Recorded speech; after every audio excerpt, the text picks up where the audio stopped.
Coming up on Mountain News this morning, one Kentucky representative wants to help domestic violence victims by making it easier to get an emergency protective order. Plus, as your children head back to school, it's important to know the difference between a virus and an allergy. Dedicated to Eastern and Southern Kentucky, this is WYMT Mountain News This Morning. Good morning, I'm Amelia Lee. The time is 4:59. The date is August 29th. Let's check in with meteorologist Tim Drawbridge for a look at your forecast this morning.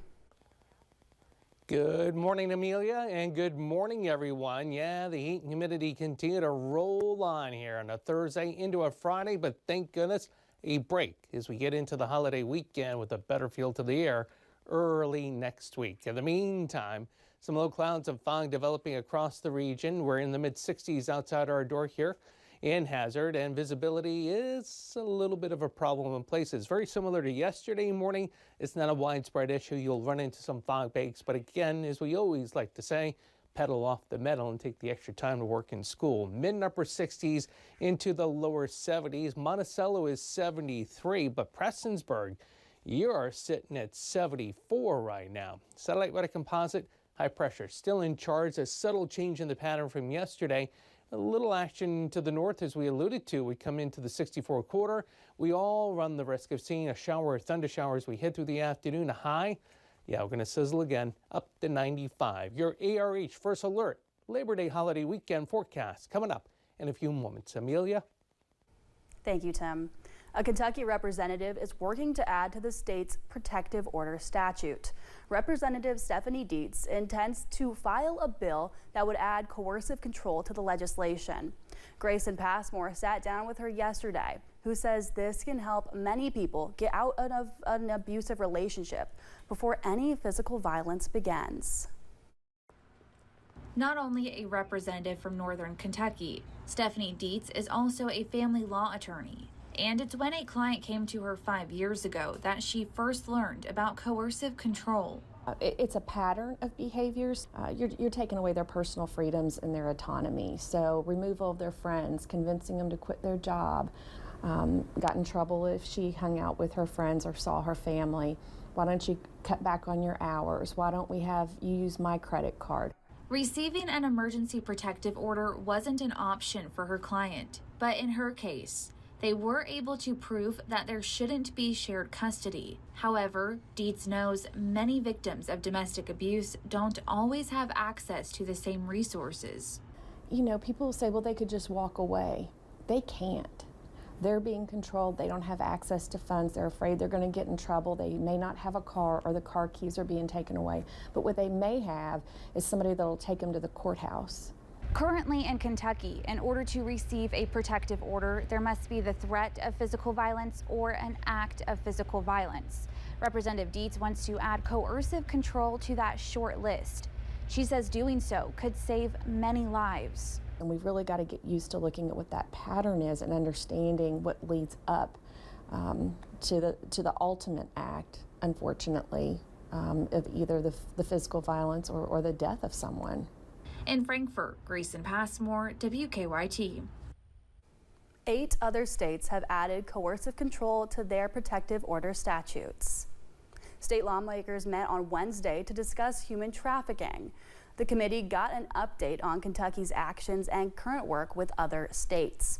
They also heard from several leaders and advocates in the field, one saying the current methods for screening are not accounting for potential younger victims. The youngest screening that is evidence-based in the nation on trafficking only screens down to age 13 for labor trafficking and down to age 10 for sex trafficking. So what about kids younger than that? If you're aware of a potential trafficking case, you are asked to call the National Human Trafficking Hotline or submit a tip on their website. It is that time of year. With the seasons changing, some folks are experiencing allergies. And with students back in school, illnesses are spreading, including COVID.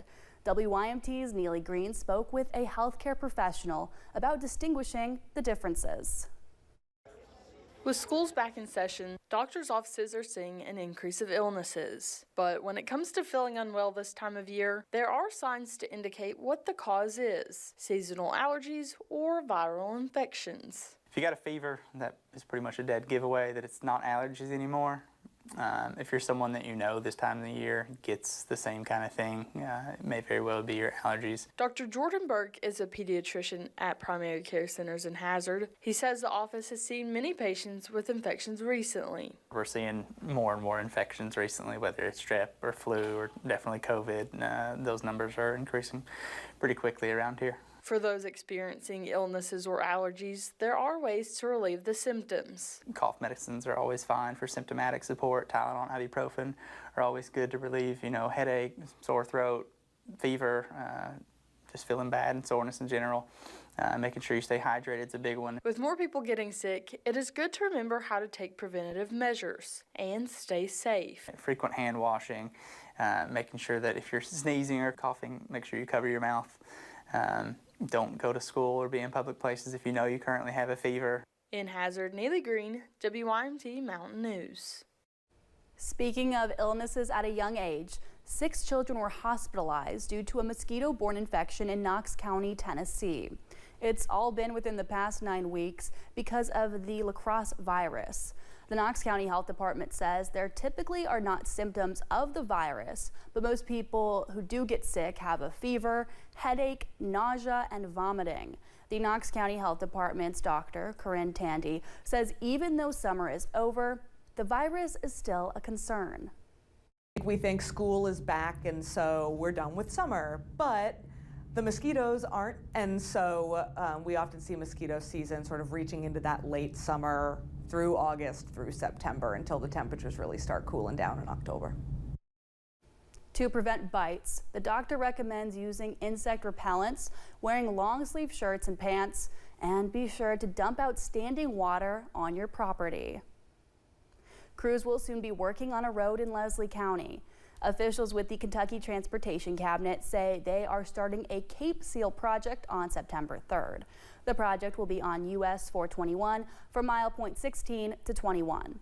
Officials expect the project to end on September 30th. They say traffic will be closed to one lane until initial treatment has been laid. When that happens, officials say drivers will be allowed back with a speed limit of 25 miles per hour. Crews will be working on another Cape Seal project, this one in Jackson County. This project will also begin on September 3rd and be on US 421. Construction will be from the Sand Lick Road junction to the Sand Gap School Road junction. Traffic will be controlled by a one-lane road until initial treatment is laid out. Once that takes place, drivers can use both lanes with a 25 miles per hour speed limit. This project is also expected to end September 30th. And crews will also be working on Hal Rogers Parkway in Laurel County. A highway safety improvement project begins this morning at the junction of Jerry's Road. Officials say lanes will be closed as a result, and drivers should expect delays between 6 this evening and 7 in the morning. Officials have not determined a timeline for when the project will be completed.